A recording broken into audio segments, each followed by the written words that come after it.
안녕하세요. 오늘은 2025년 청년 버팀목 전세 대출에 대한 여러 가이드랑 또 실제 경험담 자료들을 좀 살펴볼 건데요. 월세 부담 때문에 전셋집 알아보시는 분들 많으시죠? 당신에게 꼭 필요한 정보만 모아서 정리해 드릴게요. 특히 그 기존 중기청 대출 있잖아요. 네. 그게 어떻게 통합됐는지, 또 자격 요건부터 신청 방법, 그리고 진짜 중요한 놓치기 쉬운 꿀팁까지 네, 핵심만 딱 짚어보겠습니다. 바로 시작할까요? 네, 이게 정부 지원 상품이니까 조건만 맞으면 정말 유용할 수 있죠. 근데 또 자세히 보면 세부 조건도 주의할 점도 꽤 있거든요.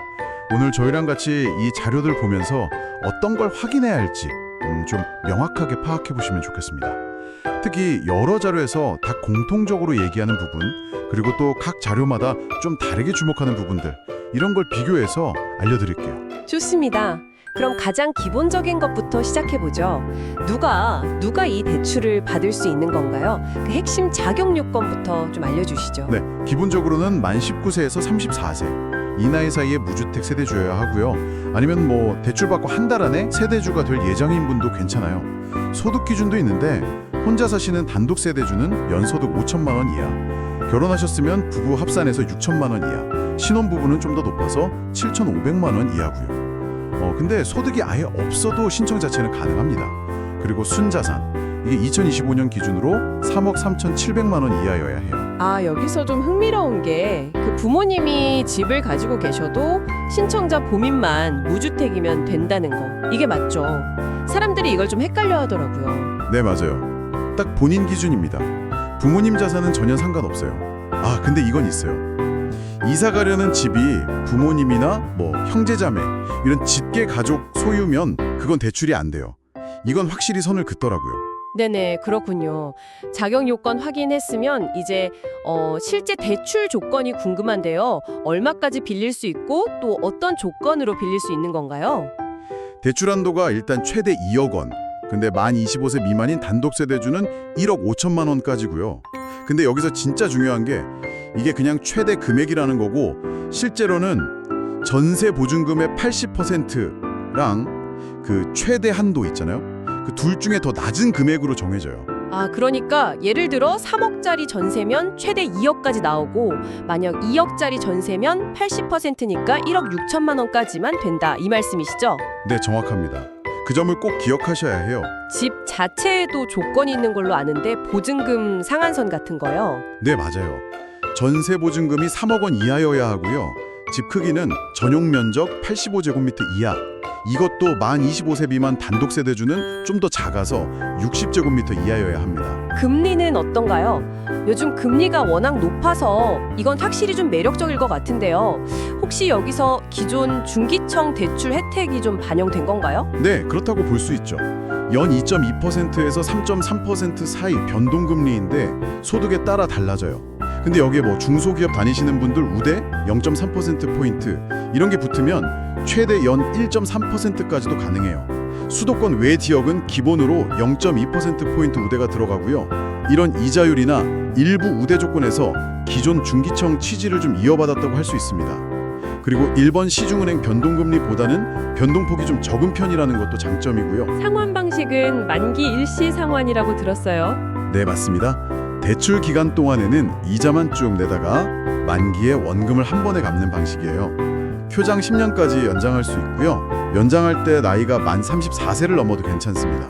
자, 그럼 이제 가장 실용적인 부분으로 넘어가 보죠. 신청 절차랑 또 실제 경험에서 나온 팁들. 과정이 좀 복잡해 보이기도 하던데 핵심만 좀 요약해 주실 수 있을까요? 일단 순서는 집 찾고 계약하고, 계약할 때 보증금 5% 이상 계약금 꼭 내야 하고요. 그 다음에 은행 가서 상담받고 서류 준비하고, 은행은 우리 국민 하나 뭐 이런 데 7개 있어요. 그리고 기금이 든든이라고 온라인으로 미리 사전 신청하는 걸 권장하더라고요. 그러고 나서 은행 가서 최종 신청하고 자산 심사 받고, 이 심사는 HUG나 HF에서 하고요. 마지막으로 대출 실행, 뭐 이런 순서입니다.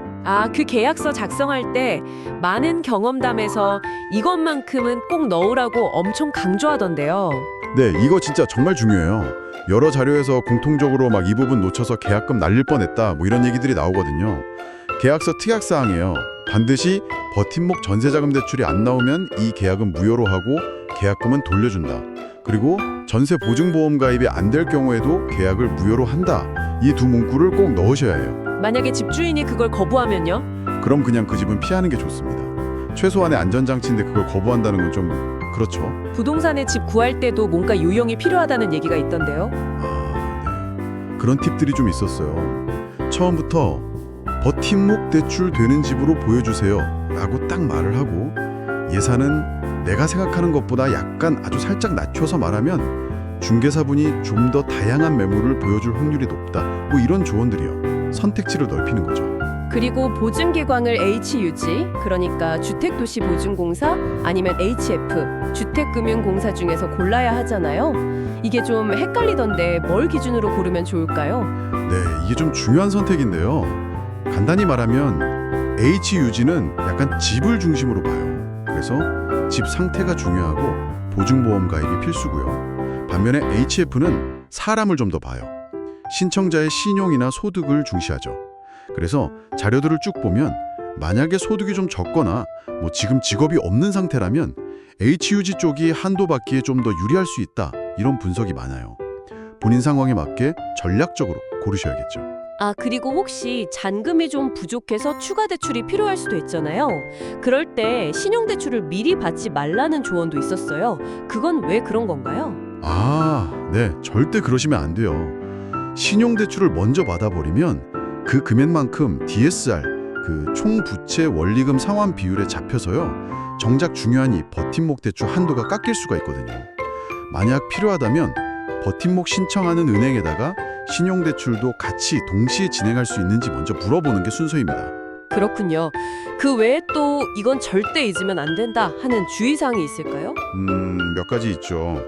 일단 계약자랑 대출 신청자는 무조건 같은 사람이어야 하고요. 이자 연체하면 신용도에 정말 안 좋으니까 절대 안 되고요. 또 대출 기간 중에 결혼했는데 배우자가 집을 갖고 있다거나 아니면 본인이 집을 사게 되면 대출금을 갚아야 할 수도 있어요. 그리고 제일 중요한 거, 아무리 좋은 대출이라도 전세 사기 위험은 항상 있고 그 최종 책임은 결국 본인에게 돌아온다는 거. 그래서 보증보험 가입이 더더욱 중요하다고 계속 말씀드리는 거고요. 네, 그래서 정리를 좀 해보자면요. 성공적인 대출을 위해서 첫째, 자격 확인. 나이, 소득, 자산, 무주택 세대주 여부 꼼꼼히 보시고요. 둘째, 한도는 최대 금액이랑 보증금 80% 중에 낮은 금액이라는 점 기억하셔야 하고. 셋째, 계약서에 대출이나 보증보험 안 되면 계약 파기한다는 특약. 이거 필수고요. 마지막 넷째, 본인 상황에 맞는 보증기간, HUG냐, HF냐 이걸 잘 선택하는 거. 이 네 가지가 핵심이라고 할 수 있겠습니다. 네, 정말 중요한 포인트들이네요. 정부 지원 제도를 이렇게 현명하게 잘 활용하는 지혜가 필요한 것 같습니다. 오늘 저희가 살펴본 정보들이 여러분의 든든한 집 마련에 정말 실질적인 도움이 되기를 바랍니다. 네. 마지막으로 한 가지만 더 좀 생각해 볼 만한 질문을 던져드리고 싶어요.